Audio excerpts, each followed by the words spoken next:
پاکستان بودم، به من گفتن شما یه بحثی بکن، ولی اینا که نشستن همه استاد دانشگاه، هم سنی هم. گفتیم استاد دانشگاه طوری نیم، مؤسس سخنگوی دانشگاه هستیم، سنی طوری نیم، میلیون ها سنی تو ایران با تلویزیون میشنن، با سنی ها رفیقیم.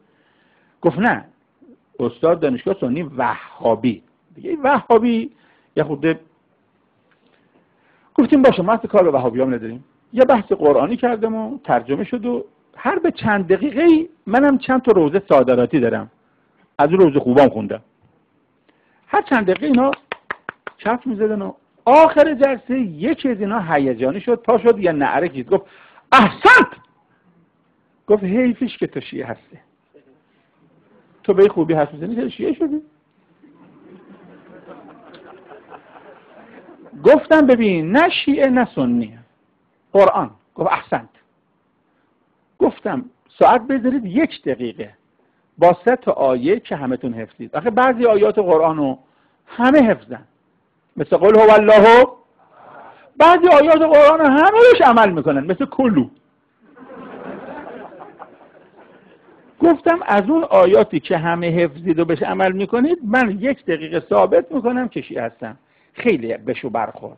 1 دقیقه با قرآن. گفتم بگو بسم الله، بگو.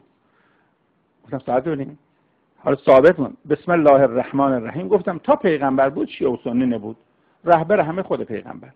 بعد از پیغمبر ما فقهمون از اهل بیت گرفتیم، اهل سنت هم فقهشون از 4 تا عالم دیگه، امام احمد حنبل، ابو حنیفه، امام مالک، امام شافعی. هنوز 1 دقیقه نشد. من که فقه ما از اهل بیت گرفتم 3 تا آیه قرآن داره. قرآن راجع به اهل بیت نصفشو هم میگم، نصف شما بگید. قرآن راجع به اهل بیت به کلمه اهل بیت که میرسم میگه یطهرکم یعنی معصومن. هیچ که نگفته یطهرکم ولی ابو حنیفه و شافعیه، نه شیعه گفتن اصلا. 2 اهل بیت قرن اول هجری بودن. 4 تا آیت الله شما ابو حنیفه و مالک و شما همه قرن دوم متولد شدن. ما اهل بیت 1 قرن جلوتره. قرآن نصفش هم میگم، شما بگید.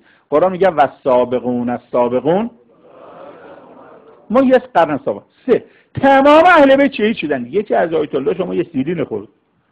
قرآن میگه فضل الله المجاهدین.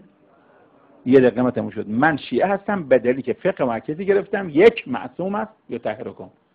2 1 قرن جلوتره و سابقون السابقون. 3 در راه خدا شهید شد، قتلوا فی سبیل الله. این 3 تا آیه من. شما اگر 1 آیه خوندید چرا دینت از ابو حنیفه گرفته الان سنی میشن.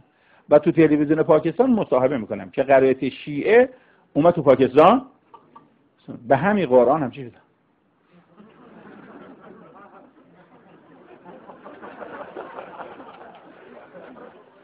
افتخار